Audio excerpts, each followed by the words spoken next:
What is up, you jackwagons? I am Speed Fury, and I am back with a brand new what if that I've been wanting to do for quite some time now. This what if is, what if Deku had a dragon quirk? Now, what do I mean by dragon quirk? What does that entail? Well, it entails that he is able to turn into dragons. Dragons plural, as there is more than one kind of dragon. Think of it more along the lines of elemental dragons. And he can only turn into these when he's thinking of exactly what that dragon looks like. Now, this would mean that he wouldn't know what the dragon he's going to turn into would normally look like. So how would this go about? How do you even access this quirk? Well, simple. And unfortunate as it is, this story is not going to start out very happy. Izuku didn't know if he should be depressed, worried, or confused. He was 4. It was natural for kids to not be able to decide on what they should be feeling at a certain time, especially after being told that they didn't know what his quirk was. He very much had a quirk, but nobody knew what it could be. On the way home, he and his mother had stopped by a nearby store. However, things didn't go too well before they could get the chance to leave. As his mother was at the checkout, it was at that point that a villain decided to attack. In the process of this villain attacking, caused Izuku to get stressed out, and for the first time, his quirk activated. It wasn't just the fact that he was scared for his life, but it was the fact that his mother was being held at gunpoint, and this angered him. It caused him to grow in size, his skin turning red and scaly, while parts of his chest and underbelly also turned a yellowish color. Horns grew out of the side of his head that looked like flames and had orange tips on the end of each. The same kind of looking wings grew out of his back, and he went down on all fours, transforming into not very large, but as big as around an adult human dragon. This dragon was noticeably, fire themed, and this caused multiple things to happen. 1. Many people lost their lives that day, including Izuku's mother. 2. This left Izuku with nowhere to go because he was alone. 3. Izuku had to figure out how to either get back to his home or to at least live on his own somehow. He now knew what his quirk was, but he was utterly, terrified of it and saw himself as a monster, as he, accidentally may have been the one who killed his mother. He didn't know how his mother died. He just knew that he found her body, and there were some slight scorch marks on it, meaning that he might have done something. He wasn't stupid. For a 4-year-old, he was very smart. He knew that he was the one who turned into the big monster. He didn't actually know that he was a dragon yet. So he didn't know what to do. And for about a week, he was living on his own on the streets. Nobody really helped him. No heroes came. No, he was alone. No one wanted to even bother helping a 4-year-old child who was barely even having a hard time defending for himself. Izuku decided that he was better off on his own, with not anywhere near society. If nobody was going to help him, he was going to have to survive on his own. He had by this point learned how to turn into the flaming dragon form, although he didn't know how he was able to do it. The last thing he remembered was seeing a product on the shelves in the store that showed a campfire, and that's what happened when he turned. And that's how what ended up turning him into what he was. He still had no clue what he was, as he'd never seen his reflection. But he knew that he had sharp teeth and claws, so he would have been able to fight, and he could breathe fire. Deciding to leave the urban cities and go out into the wild, he discovered that there was indeed an old broken-down shack. Now, it was around the size of a regular house, and he could definitely fit in there when he was normal sized, but the hardest part was figuring out how to find a comfortable way to sleep at night. As he was sort of wandering around the area where wild animals were, he learned he'd have to kill wild animals in order to survive. He discovered that while in his dragon form, he could heat himself up more. And so he used this idea to basically maybe tap into this monstrous form. As he was walking, trying to contemplate on how to figure out how to tap into the monstrous form without using the monstrous form, he came across a small pond, deciding that he needed a drink. But as he got closer to the pond, for the first time he saw his reflection in his monster form, or as he now realized, his dragon form. He could turn into a dragon. Not really sure what kind of dragon, but he knew it was a dragon of some kind. The dragon was the dragon was noticeably some kind of flame-themed dragon, and he was very excited to know that he could turn into one, but he still knew that he couldn't go back. Many people had already been looking for the said dragon villain, and he knew that people were seeing him as a dragon, or being a little kid, thinking that people would attack him on sight, which is one of the main reasons why he decided to live in the wilderness, even though there wasn't really much forest in Japan as is. However, what he didn't realize is that he was being watched by several pairs of eyes. Not with the intent to kill, but the intent of curiosity. Wondering what he was. Not because they hadn't seen one of his kind before, but more along the lines of he wasn't normal, and they hadn't seen him specifically in the area. Izuku, realizing that it would take time for him to learn how to tap into the powers of his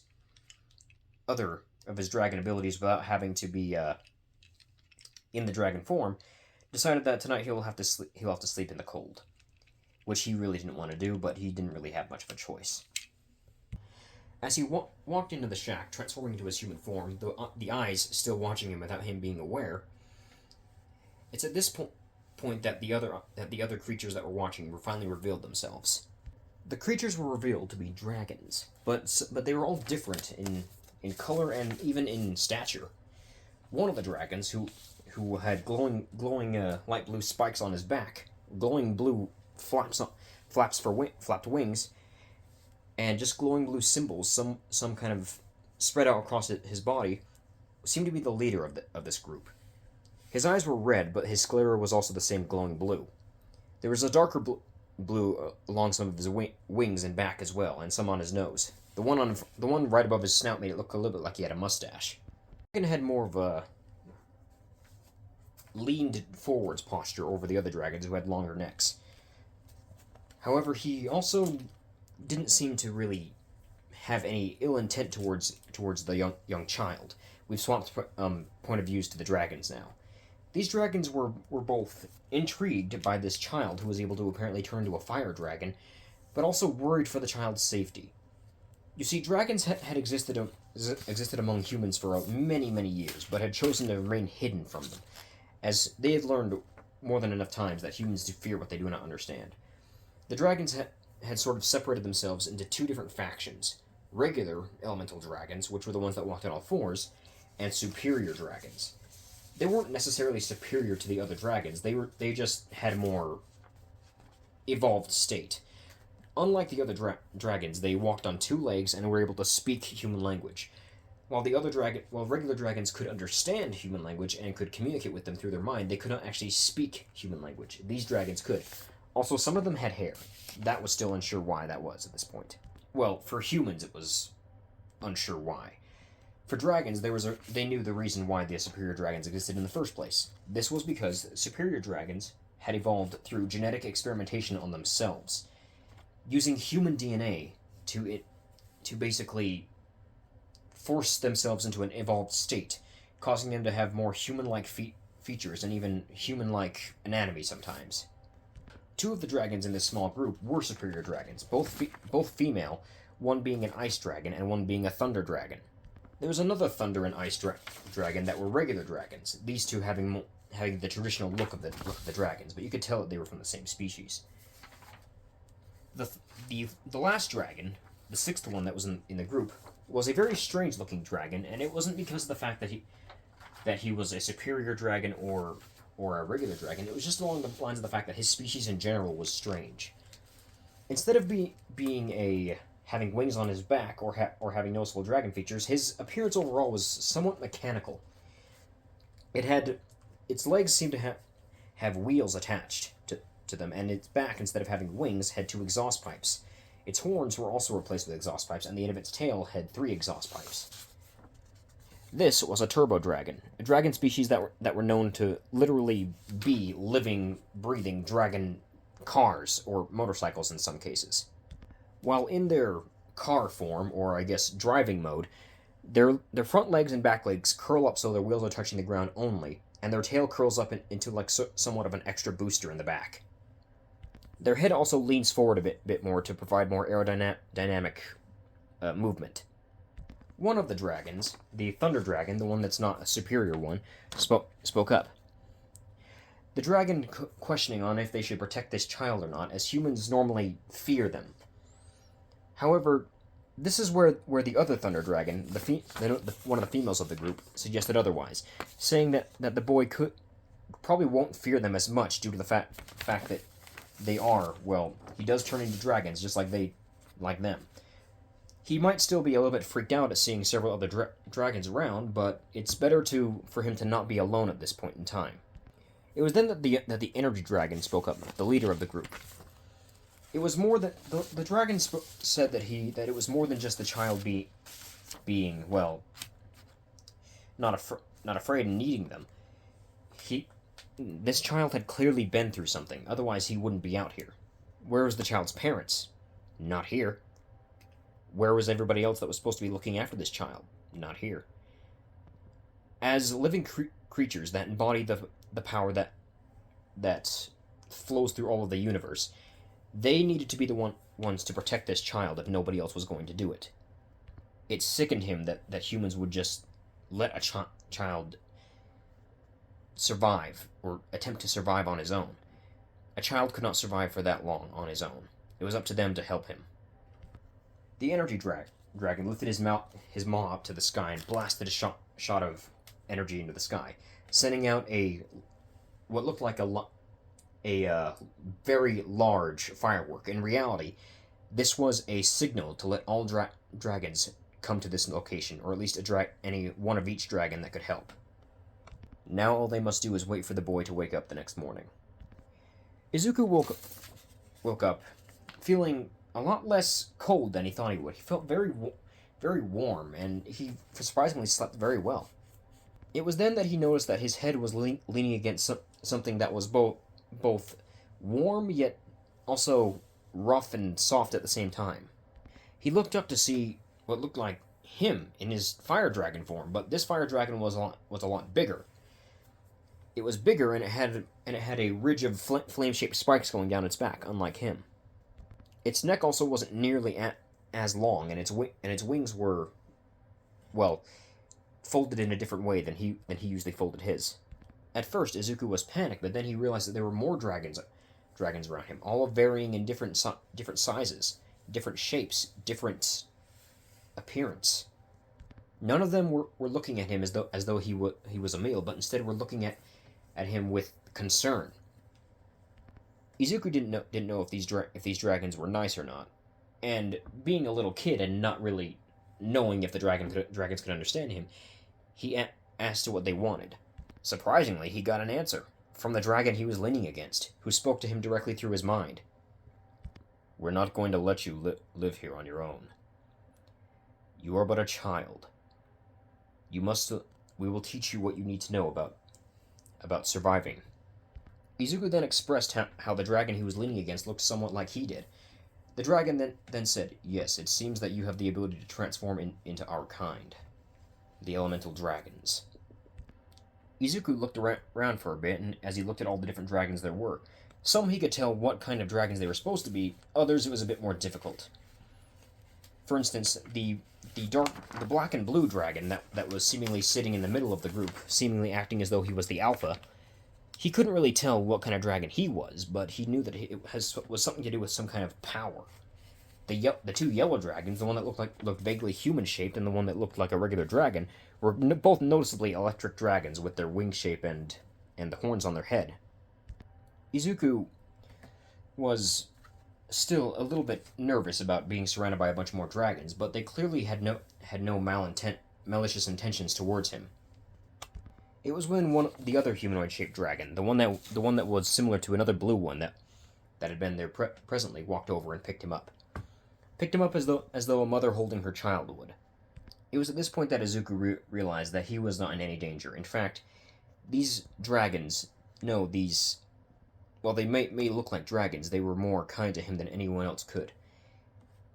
This was his new family. They were more human than any of the real humans could have been to him, and he would stay with them, regardless of if he was related to them by blood or not. Months would turn into years as Izuku would learn how to transform into all the different kinds of dragons that would eventually show up. His favorite among the dragons to transform into was the Turbo Dragon, the dragon that could literally turn itself into a car. He liked this dragon; it was fast, and not everybody could say that they could turn into a dragon with wheels that could also turn into a car, or car-like at least.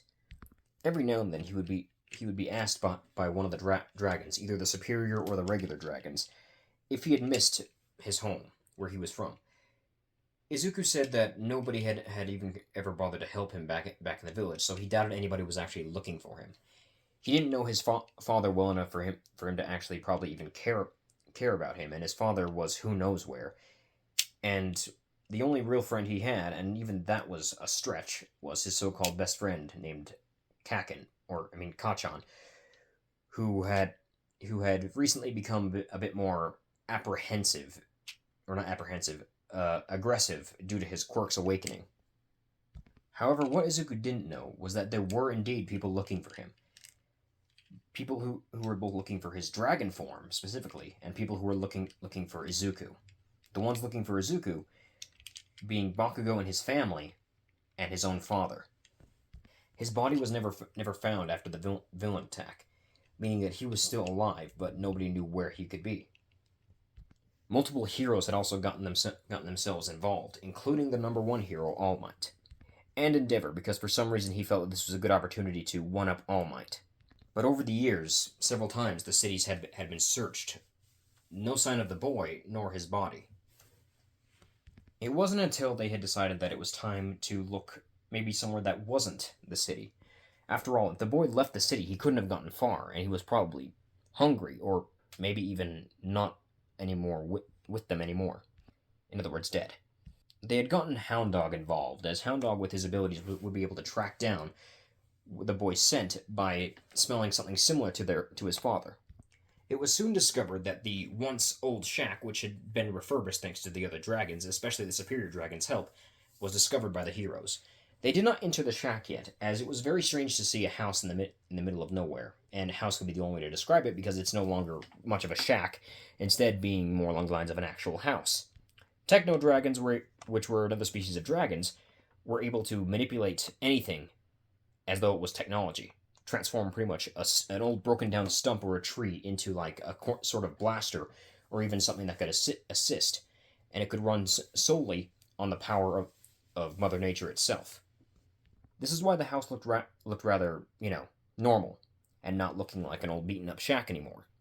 Unfortunately, I don't have a picture of a Techno Dragon drawn yet, nor a Jet Dragon. The Techno, Jet, and Turbo Dragons are all dragons that are, well, technology-based dragons. The other ones are all normal. The heroes would attempt to get closer to the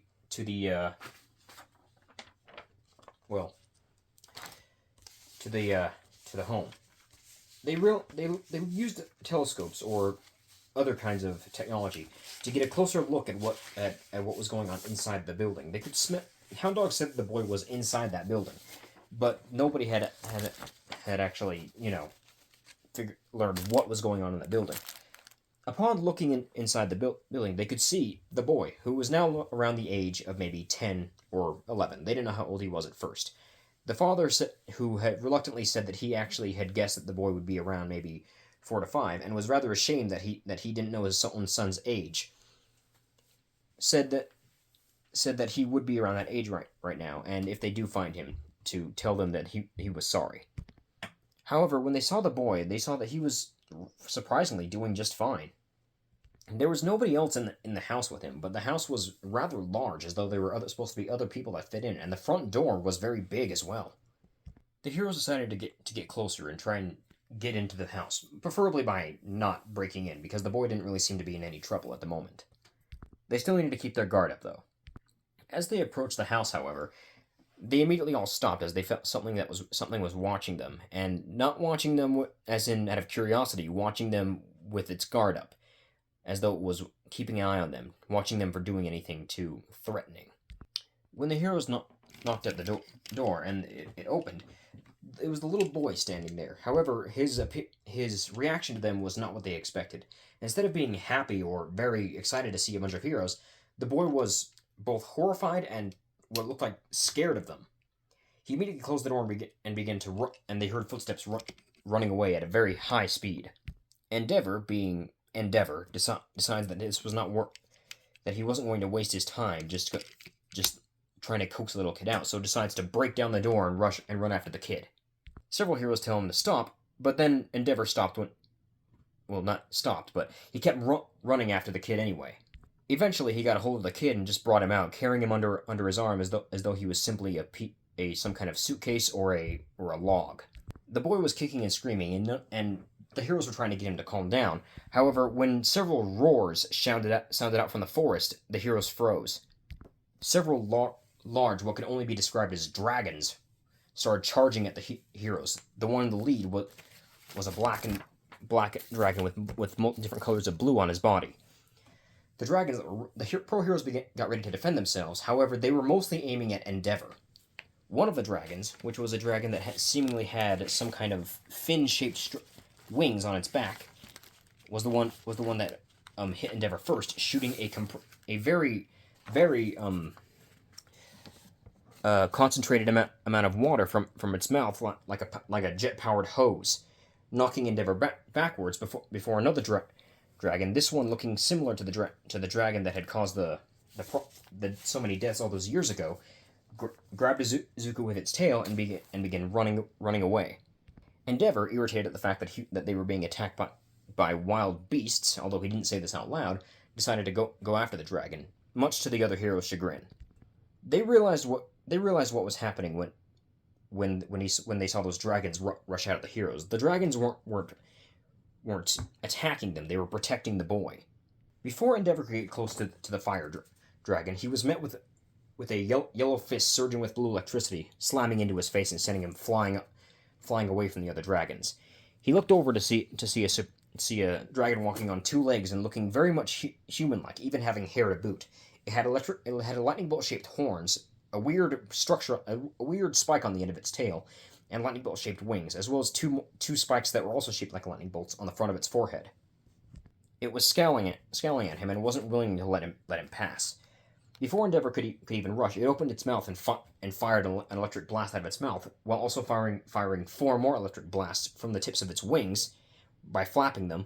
It's the horns on the back of its head and the 2 spikes on the front of its head, as well as the end of its tail, which apparently was another cannon. Endeavor was able to dodge, or at least counter, some of these attacks. However, he was struggling to counter all of them, especially when several other dragons began firing at him. Surprisingly to the other heroes, the dragons weren't actually going after any of them, just after Endeavor. Eventually, Endeavor had to give up the fight, much to his chagrin, and backed off. The other heroes doing the same and having to retreat for now. Clearly, these dragons were protecting the boy and didn't really like them very much. Not to mention, if one dragon could stand up to Endeavor and not really struggle all that much, this meant that they were probably stronger than most of the other pro heroes, and Endeavor was number 2. Clearly, the black and blue one was the biggest threat, and if the weird humanoid and electric-looking dragon was any indication, then he probably was much more powerful than even that one was. And if that one could take down Endeavor with what was essentially the same kind of power that All Might had, there's no way that All Might's going to be able to take on whatever the black one was capable of. A few more years pass, and at this point, the heroes have been trying on multiple occasions to try and figure out how to get the boy to come with them willingly and not, force him to leave his home. Because apparently he was friends with those dragons, and those dragons were very protective of him. They were not aware, however, that the dragons were actually going to plan on letting Izuku explore the cities now. However, they weren't planning on doing this until he learned how to transform into a certain kind of dragon. This was a third subspecies of dragon called gremlin dragons. Unlike superior or regular dragons, gremlin dragons were basically a dwarf-sized version of the regular dragons. Basically, this kind of dragon right here, but small, like about around the same size as maybe a dog or something, like a small dog. They still have the same kind of firepower that a regular dragon has, though. They had told Izuku that he was to only travel to the city and keep to the shadows for the most part. And if it was at nighttime, especially, make sure to use a dragon that was dark in color. And of course, make sure it was able to either fly or get out of there fast if necessary. Deciding on this, Izuku finally went with a dragon that was, of course, his favorite, but also was fast enough to get out of any situation if the time came for it. His version of the dragon being a dark green and black color. This being, one second, I need to find a picture. Here it is. This being a turbo dragon, as it was his favorite kind of dragon to turn into. Izuku had been wanting to explore the city for a long time now. Even though he had lived pretty much just fine on his own. He had everything he needed, including a TV somehow. He still didn't know how some of the techno dragons were able to do that. And he still had yet to learn how to transform into one as well. He wanted to return to where he originally was born and at least see how possibly Bakugo was doing. Despite the fact that he didn't think Bakugo liked him very much, he wanted to at least see how he was doing and even check on his aunt and uncle. He didn't know that his father was back, but he'd be lucky if he wasn't really expecting to see his father either. Izuku said goodbye to his new family and began to head to the village, using his, well, vehicle, or I guess, road mode. I guess is what we're just gonna call it the vehicle mode for a little bit. Using his vehicle mode, he would. Dang it! One sec. Okay, I'm back. I dropped some stuff by accident. Anyway, Izuku found himself in the city. He had luckily decided to stay more along the lines of in the alleyways and check and see how things have been going. It was currently dark out, and he was exploring for the most part, keeping to the shadows as he was told by the other dragons. It was when he came to an alleyway and witnessed what looked like a villain and hero fight. He couldn't tell which one was the hero, but judging by the fact that the other one was one of them was more along the lines of trying to capture him with a strange scarf, while another was trying to stab him, he was pretty sure which one was actually the hero. After the hero had caught the villain, and Izuku had caught that his name was Eraserhead while he was talking on the phone with a detective, he decided to follow the hero. He wanted to see what else he would do. He didn't expect to follow him all the way back to his apartment, though. Upon finding a window to look inside, he witnessed that the man had at least 5 cats in his apartment.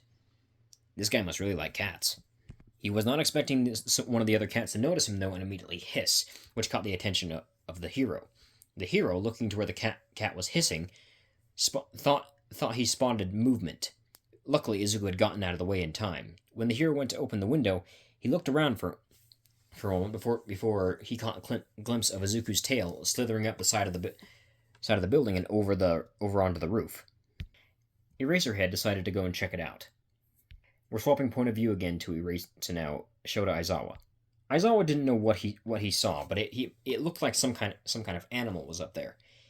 He began to head towards the roof, and upon opening it, he noticed that standing on the other end of the roof, not too far away from where the door was what looked like what appeared to be a large lizard of some kind. Apparently a quirked lizard. Now, Aizawa didn't actually know about the existence of dragons yet, because remember, he was not one of the heroes that was looking for Izuku. What he thought he was seeing was some kind of lizard with a quirk. A engine quirk, similar to Tenya Ida, similar to Ingenium. The lizard stared at him for a minute before immediately running on the side of the roof of the building, and then jumping over to the next building. Aizawa not chasing not far behind. He didn't know what this lizard was, but he knew that it was a quirk. It was a quirked animal, and he'd rather it not fall into the wrong hands of somebody else. Whatever this lizard's quirk was, he could probably stop it. although he didn't know if it was a mutation quirk or not. It was harder to tell with animals sometimes. It was when the dragon or the lizard curled its arms and legs up to its sides, so that the wheels on its legs were touching the ground, and drove off. That Aizawa realized that his quirk wasn't working, and that it was a mutation quirk. That didn't stop Aizawa from chasing it down, though, using his capture scarf to try and keep up with it. He did not need this kind of a hassle to deal with right now, especially when he was about to start a new year of UA teaching a bunch of new hero hopefuls. Hopefully, some of them at least having some potential. He called up his two best friends, Yamada Hisashi and Namiri Kayama, aka Midnight and Present Mike, hoping that they could help him catch this lizard. He was not aware that Namiri was currently helping Nezu with something, and Nezu overheard that they had found a quirked lizard. Very interested at this, he tagged along with Namiri, riding on her shoulder the entire time. They eventually found Shota, who was still chasing down what was essentially the lizard from before. "Don't you usually chase cats?" said Present Mike. "Not this time. This thing was watching me through the window. I need to catch it. Hopefully so it doesn't fall into the hands of any villains." "Admit it, Shota. You just want a race car dragon." Shota rolled his eyes at his friend's antics and kept giving chase to the dragon. Despite the dragon using its wheels and driving like a car, they were still surprisingly able to keep up with it. However, all hope of catching said lizard was dashed when what looked like blue fire started spurting from all the exhaust pipes at once, the ones on its head, the ones on its back, and the one at the end of its tail, launching it forward at a faster rate, outrunning all the heroes. Or outdriving, I should say. Switching point of view back to Izuku. Izuku panicked. He had almost been caught by a bunch of heroes. If it wasn't for the fact that he had turned on the nos, which is apparently the only way he could describe it, he would have been caught. He'd ended up hiding on a fire escape and watching it as the heroes went by. He had sped ahead of them by a few good blocks, and they still kept chasing him in the same direction he was going before. As Izuku was about to get down from the fire escape, he heard a noise below him. He looked down to see what looked like a little girl with a horn poking out of her head, and what looked like she was wearing a rag, not clothes. Approaching carefully, the girl noticed him and was at first scared, until realizing that the eyes of the dragon were not that, or lizard in her case, she didn't know it was a dragon, were that of concern and not of one that was looking for a meal. Luckily, Izuku had been taught how to communicate through telepathy to people. Izuku asking the girl if she was alright and where her parents were, the girl saying she doesn't have any parents, and that she was currently trying to hide from the Birdmen. Izuku, hearing this, thought that this girl was in danger, and decided to increase his size a little bit. Gremlin dragons can grow to about maybe around the size of a black lab. Let's say that. Or maybe even a Great Dane. I mean, that's as big as they can get. He then curled his legs in, turning back into his drivable mode, and also curling up his tail as a form of seat for the girl to ride on. He told the girl to get on and that he knows a place where they can be safe from the Birdmen. The girl decided to jump on the bike a little hesitantly, as it's not every day that a lizard that turns into what is essentially a four-wheeler talks to you, and they begin to drive off. Izuku wasn't going very fast though, as he didn't want to frighten the girl with too much speed. Eventually, they arrived back at Izuku's house, and Izuku entered the gates, or the door, and was greeted by a couple of the other dragons. Upon seeing the little girl, their worried expressions became even more so, as this was as another small child and they seemed to have a thing with finding small children out in the forest who needed help. Or in this case, Izuku found a small child in the city that needed help. Izuku introduced a very scared Eri to the other to the now larger dragons, saying that they were his family. One of the dragons, a large dragon with two sets of wings, one being smaller than the others, approached the small girl. This dragon was known as a space dragon. The dragon bent down and simply touched its nose to the little girl, scanning her memories, and was horrified at what it saw. Not only was the little girl experimented on and literally, uh, killed multiple times by someone, only to be put back together. The man had a twisted view on the world, seeing the people that had powers as sick and that he was trying to cure the world. This was not some. The dragon knew the truth. This was a human that was just sick in the head. But there was also something else to worry about. Knowing that this human was very much determined to set his goals, it knew that they needed to figure out a way to give this little girl away so the human would not have a need to go after her anymore. And they knew just the way. Like all Omniforce enhanced creatures, they had the power to gift people with powers. However, people with quirks are not normally compatible with this kind of power. They would have to resort to basically removing her quirk and giving her a new power. This could only be done by energy dragons, which luckily they happened to have one nearby. Energy dragons were the only dragons to be able to warp and manipulate reality to their will, as well as basically alter someone's DNA and genes. There were other kinds of creatures that could do this as well, but none of them were as skilled at it as a energy dragon. Unfortunately, it was usually a random pick, and people couldn't choose what their powers were. Luckily, the Omniforce, which is what gave all the dragons their connection, was feeling generous today. And when Aerie was had her quirk taken away and a new power given to her, she was gifted with a power that looked very similar, but in all aspects was not the same. Her horn, while it didn't disappear, well, it did disappear, but then it regrew out of the center of her forehead instead of out of the side. Two little what were apparently horse ears protruded from the top of her head, and a little horsetail came out of her tailbone, as well as two feathered wings. Aerie was no longer had the power of rewind, but instead was gifted with the ability to turn into any equine themed Omniforce creature. From hippocampus, unicorns, alicorns, pegasi, any of them. It was like Izuku's power, but for not dragons.